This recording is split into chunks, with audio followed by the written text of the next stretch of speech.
Bonjour à tous, bienvenue au domaine pour une nouvelle vidéo. Aujourd'hui, je vous explique pourquoi je suis devenu vigneron.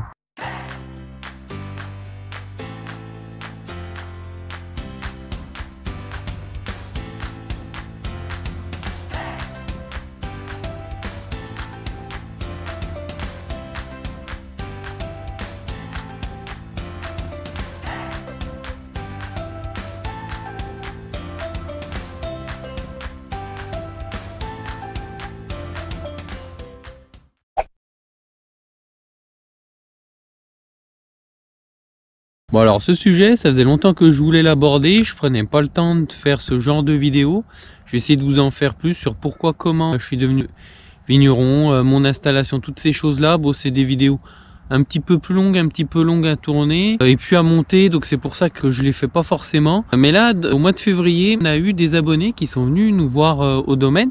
Alors malheureusement, j'étais pas là, j'étais en livraison sur Lyon, ce qui est très dommage. C'est ma sœur qui les a accueillis et puis bon, ils ont discuté un petit peu et ils ont posé la question à ma sœur, mais c'est dommage dans vos vidéos, on voit pas pourquoi il est devenu vigneron, comment il a fait pour le devenir. Alors, on va faire une première vidéo sur ce sujet-là. Donc là, dans cette vidéo, je vais vous expliquer un petit peu et quelle a été ma démarche, qu'est-ce qui a fait que j'en suis venu à faire ce métier-là.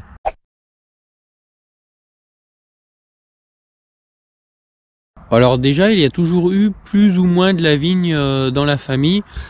Mon grand-père paternel avait de la vigne, un petit peu. C'est pas ça qui m'a influencé. Mon grand-père maternel en avait, lui, il était polyculteur. Il avait de la vigne, des vaches, il avait des chèvres, il faisait des céréales.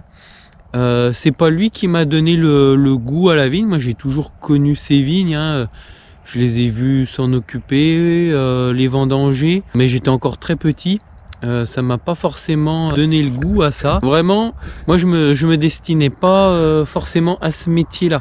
Par contre, ce que m'ont appris mes grands-parents maternels, c'était plus le travail du jardin, des plantes. J'avais un grand potager, donc je les aidais beaucoup. Et puis ma grand-mère, elle avait la passion des fleurs. Voilà, elle mettait des fleurs de partout. Donc ça m'a donné le goût, je dirais, à la culture des plantes. C'est pour ça que de base, moi je me destinais plutôt à être paysagiste. Voilà, un petit peu de vigne dans la famille, mais disons qu'on ne m'y a jamais vraiment mis la main à la pâte de cette manière-là. Voilà, pas de vigne de génération en génération, comme on peut voir dans certains domaines viticoles, hein. Ce qui est très bien. Moi, bon, je suis pas issu d'une lignée de grands vignerons ou de grands viticulteurs. C'est pas grave, ça change rien. Mon père, lui, a fait un petit peu de vigne, il a toujours fait un petit peu de vigne. Il était double actif. Bon, maintenant il est en retraite, il vient encore m'aider, mais disons qu'il n'a jamais été exploitant à titre principal. Il était double actif, donc il a eu, jusqu'à ce que je m'installe, il y avait au total un petit peu moins de 4 hectares de vignes. Ce qui était déjà beaucoup, hein, beaucoup pour quelqu'un qui était double actif, qui avait un emploi temps plein à côté. Donc voilà, si quand même, hein, dans la famille, voilà, il y avait de la vigne, mais disons que c'était de la vigne, c'était plus je dirais pas que c'était un passe-temps, mais c'était un complément de revenus pour compléter les creux dans d'autres cultures pour mes grands-parents. Bon, bah mon père, il a toujours aimé ça, donc voilà, il faisait ça en à côté de son travail.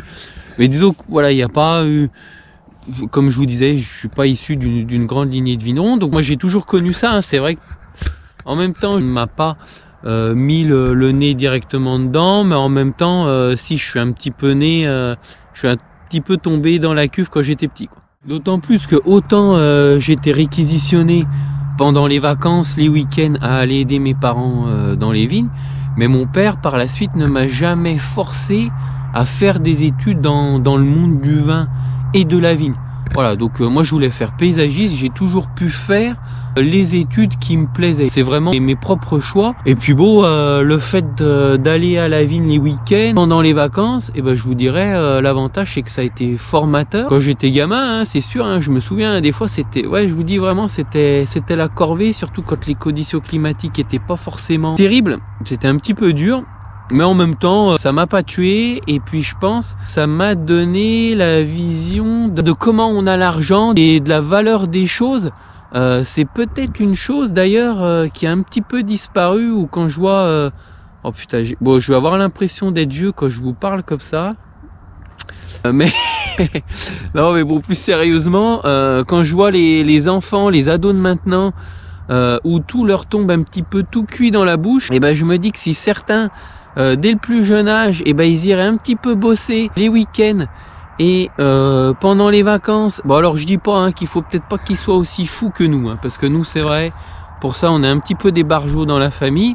Je dis pas qu'il faut aller à ce point là, mais au moins eh ben, ça leur donnerait un petit peu la notion de ce que c'est que la vraie vie, de comment on peut misérer des fois pour avoir quelque chose, que bah, l'argent et bah, c'est du travail, et bah, avoir un petit peu le goût de l'effort, parce que quand je vois certains saisonniers qu'on peut prendre notamment pour les vendanges, quand je vois le goût de l'effort qu'ils ont, et ben je me dis punaise, il y a du boulot quoi, parce que ils sont fatigués de rien. Bon enfin bref, c'est un autre sujet, je me perds, mais voilà, ça ne m'a pas tué. Je dis pas que sur le coup j'y ai pris du plaisir, mais en fin de compte et c'était plutôt une bonne chose, parce que je sais d'où je viens, et puis surtout ça m'a donné le goût au travail, et puis le goût de l'effort. Ça je pense c'est quelque chose qui se perd un petit peu dans notre société. Donc voilà, pas d'obligation à faire quoi que ce soit.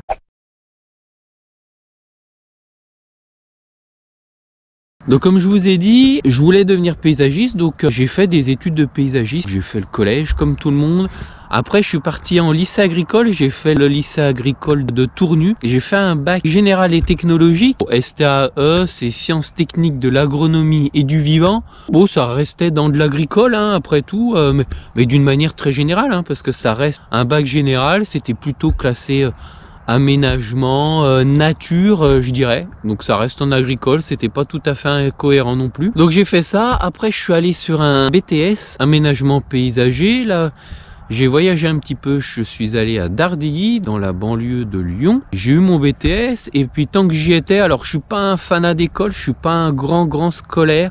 Disons que l'école me demandait beaucoup d'efforts pour avoir du résultat, mais tant que j'y étais, je me suis dit, bon allez, fais une petite licence. Bon, j'ai fait une licence, toujours en espace vert, donc j'ai fait une licence gestion du patrimoine végétal en milieu urbain, et là j'étais à Quetigny à Dijon. J'ai fait 1 an de licence, tout s'est bien passé, j'ai eu mes diplômes, et puis j'ai commencé à chercher du travail. Donc j'ai été diplômé en septembre 2011, j'ai cherché du travail. En plus d'être paysagiste, j'avais toujours rêvé d'être paysagiste mais à mon compte. Mais bon, comme j'étais jeune, bon après jeune, déjà j'étais un petit peu plus vieux quand je suis sorti d'école. En 2011 j'avais 22 ans, donc bon, je voulais pas me mettre tout à fait tout de suite à mon compte. Je voulais déjà un petit peu voir un petit peu comment ça marchait une entreprise de l'intérieur, même si j'avais déjà fait quelques stages, mais vraiment me faire une expérience. Donc j'ai trouvé un poste, j'ai été embauché en décembre 2011 en tant que chef de chantier dans une entreprise d'espace vert sur Dijon, donc une assez grande entreprise.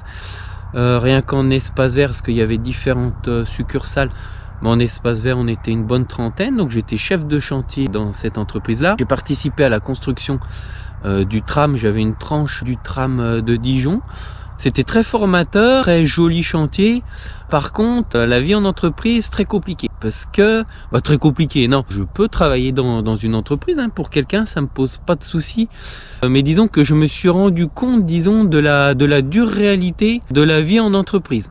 Par dure réalité, j'entends déjà les conditions salariales, hein, tout simplement, le salaire qui n'était pas là.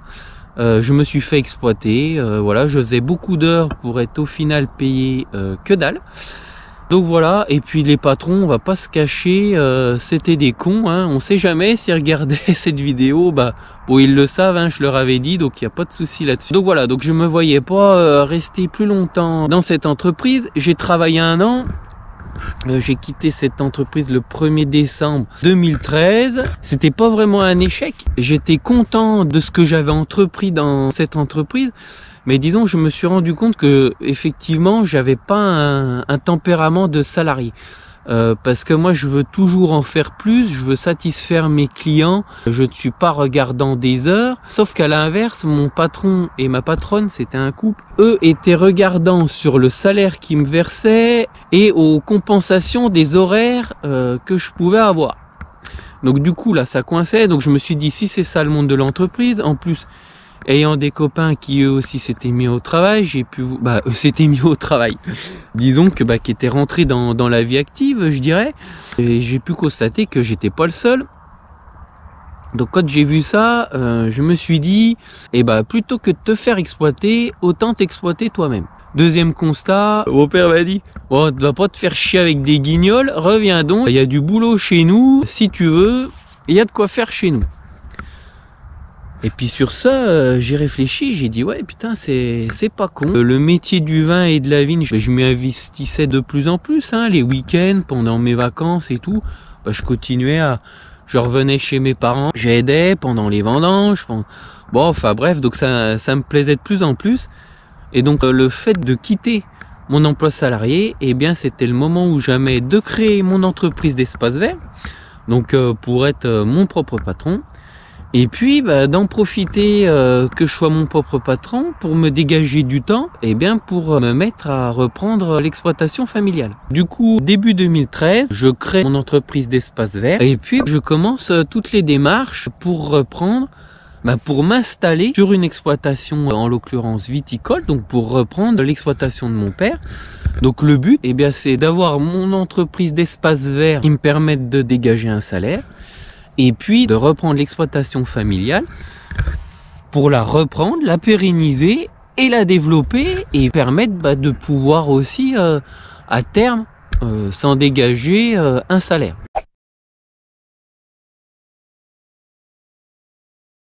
Donc depuis 2015, je suis officiellement le gérant du domaine. Je dis officiellement parce que bon, mon père est quand même plutôt actif et même encore très actif sur l'exploitation, aussi bien pour venir me donner un coup de main que je dirais d'un point de vue conseil. C'est vrai que c'est moi le gérant, c'est moi qui prends les décisions parce que maintenant c'est mon entreprise, c'est moi qui vais avoir à la gérer pendant encore de nombreuses années. Donc c'est moi qui prends les décisions en fonction d'où je veux aller, c'est important. Mais voilà, disons que comme je m'entends bien avec mon père, toutes les décisions que je prends, je les prends avec lui. Alors pour certaines choses, je vais peut-être moins écouter son avis. Puis pour d'autres choses, je vais quand même écouter son avis parce que moi je suis encore jeune, j'ai encore beaucoup de choses à apprendre, on ne sait jamais tout. Comme on s'entend bien, c'est toujours intéressant de travailler ensemble, d'avoir un autre regard, une autre expérience pour essayer d'emmener l'entreprise le plus loin que je peux. Donc 2015, je m'installe sur environ un petit peu moins de 5 hectares de vignes, je crois, j'ai plus tout en tête. Mais de toute façon, encore une fois, je vous donnerai les détails dans la vidéo qui sera destinée uniquement à mon installation. Donc je reprends. À partir de ce moment-là, on se met vraiment à planter pour avoir plus de vignes parce que c'était pas suffisant pour pouvoir en vivre. Donc voilà, on se met à planter, on avait des terrains. On possédait des terrains, sachant qu'on n'a pas attendu 2015 pour commencer à planter, parce que vous le savez, une vigne, il faut attendre 3 ans pour qu'elle rentre en production. On a commencé à planter à partir de 2012, et puis c'est à partir vraiment de 2015 où là, on a vraiment planté une assez grande surface, et même, je dirais, à partir de 2018, où là, on a envoyé un peu du lourd pour vraiment compléter notre exploitation. Donc 2015, première tranche de sortie de COP. Pareil, je ferai une vidéo sur la sortie de COP, donc je vais pas détailler, mais j'ai sorti des vignes en 2 ou 3 fois, je me souviens plus exactement. Mais voilà, je crois qu'il y a eu une fois en 2015, une fois en 2018 et une autre fois en 2019. Ça doit être à peu près ça. De toute façon, on reverra ça dans ma vidéo sortie de cave, pareil, une autre vidéo que je ferai. J'ai sorti mes vignes progressivement de cave coopérative.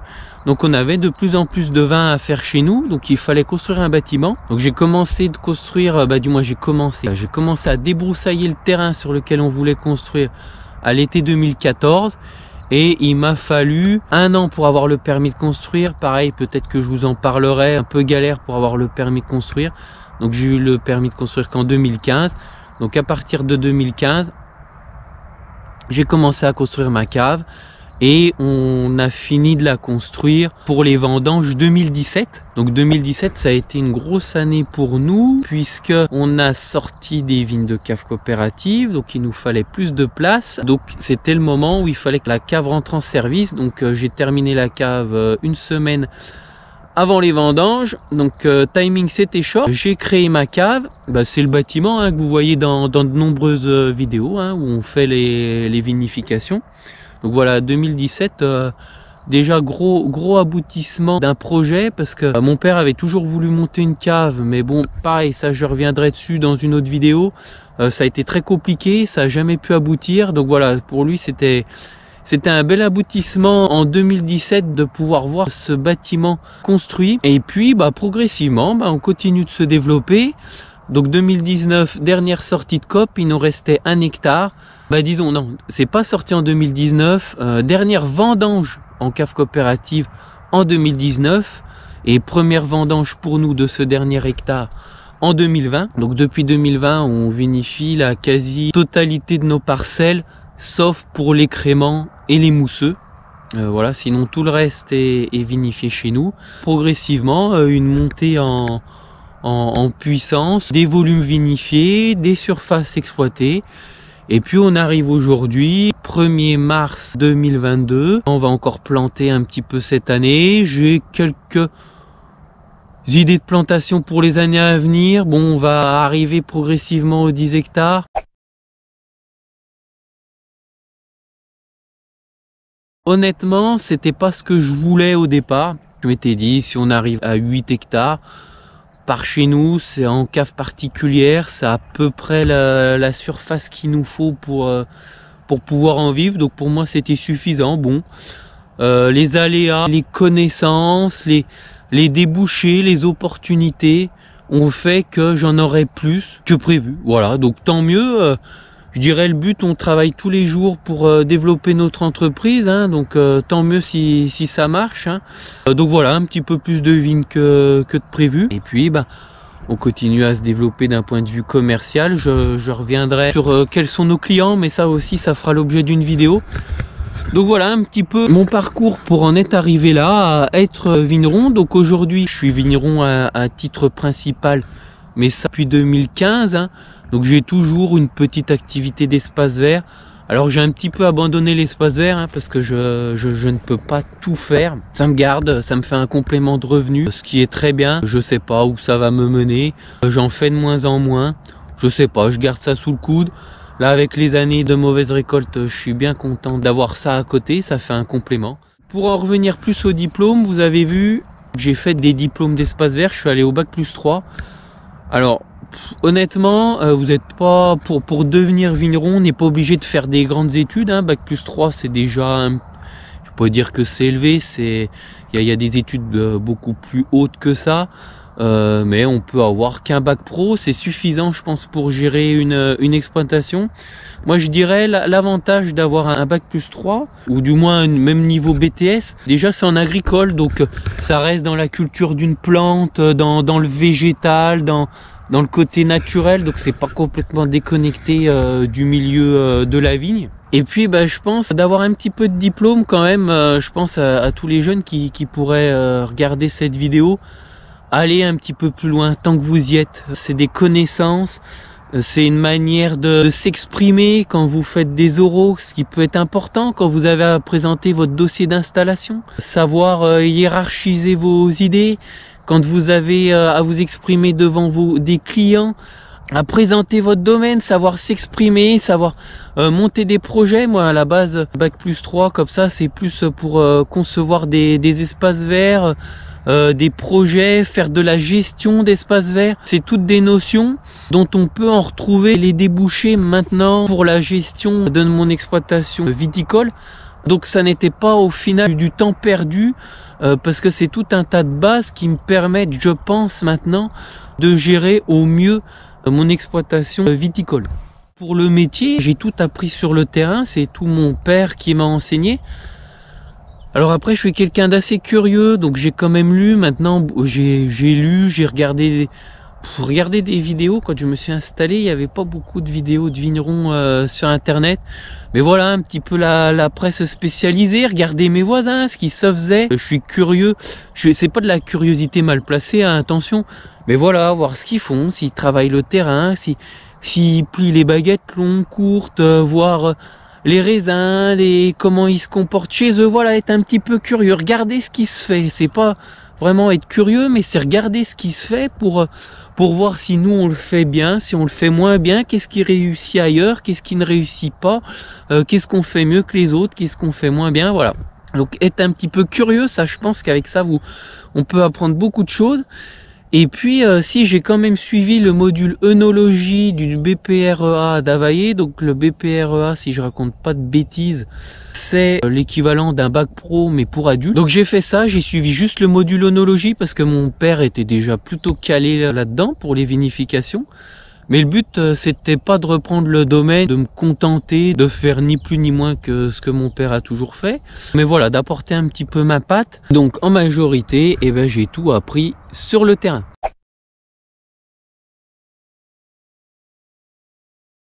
Vous avez vu un petit peu mon parcours, pourquoi je suis devenu vigneron, un petit peu Coban, mais vraiment j'irai dans les détails dans d'autres vidéos. En attendant, j'espère que cette vidéo vous a plu. N'hésitez pas à poser vos questions en commentaire. À la prochaine au domaine.